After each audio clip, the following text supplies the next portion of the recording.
کچھ لوگ شہوانی ریچھ بن جاتے ہیں، جس طرح ریچھ کے اندر شہوت بہت زیادہ ہوتی ہے، اس طرح کچھ لوگ ہیں کہ وہ پاک طیب طاہر بیویوں کے باوجود بھی سویر سے شام تک ان کی نظریں بدکاریاں کرتی ہیں۔ ایسے بدکار لوگ ہیں کہ کالج کے اندر اپنی بیٹی کو بھی چھوڑنے جا رہے ہوں تو وہاں بھی اپنی نظر کو محفوظ نہیں رکھ پاتے، حالانکہ وہ اپنی بیٹی کو چھوڑ کے آ رہے ہیں۔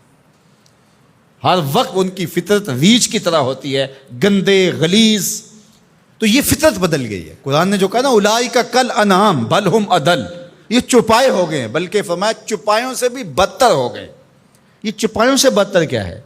آپ نے چوپائے کو دیکھا ہوگا، جب اس کی جنسی خواہشات پروان چڑھتی ہیں اور وہ جنسی خواہشات کی تکمیل اور تسکین چاہتا ہے تو نر اپنے مادہ کو تلاش کرتا ہے۔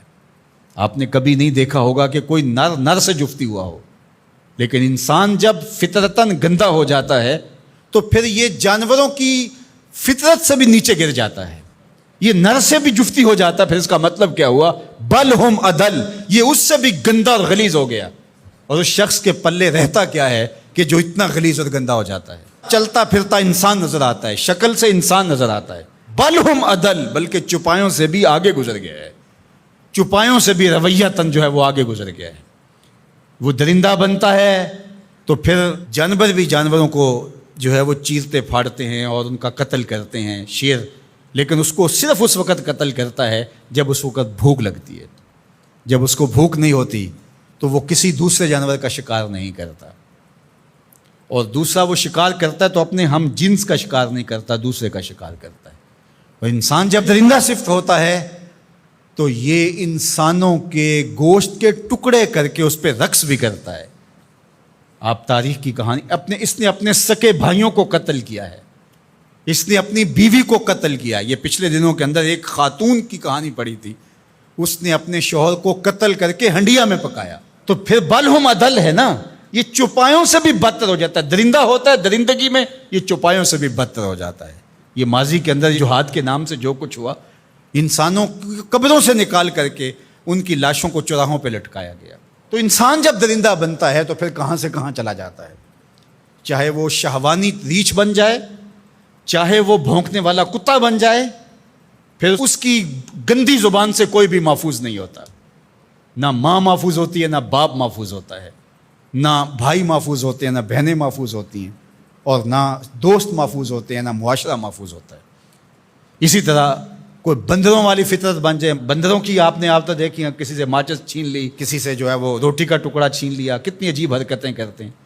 اور کچھ لوگ بھی اس طرح بندر فطرت ہوتے ہیں، اور آپ دیکھتے ہیں کہ وہ ہر وقت شرارتیں کرتے رہتے ہیں بندروں کی طرح۔ تو وہ مسخ حقیقی نہیں ہوتا، وہ مسخ مانوی ہوتا ہے۔ تو بنی اسرائیل کے اندر جو مسخ ہوا تھا، تو ایک قول تو یہ ہے کہ وہ مسخ حقیقی ہوا تھا، ان کی شکلیں ہی بندروں والی ہو گئی تھیں۔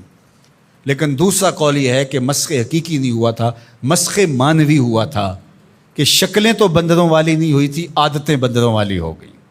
اللہ اکبر، عادتیں بندروں والی ہو گئیں۔ اس امت کے اندر مسخ حقیقی نہیں ہوگا، اس امت کو اللہ نے محفوظ رکھا ہے مسخ حقیقی سے، لیکن مسخ مانوی ہوتا رہے گا۔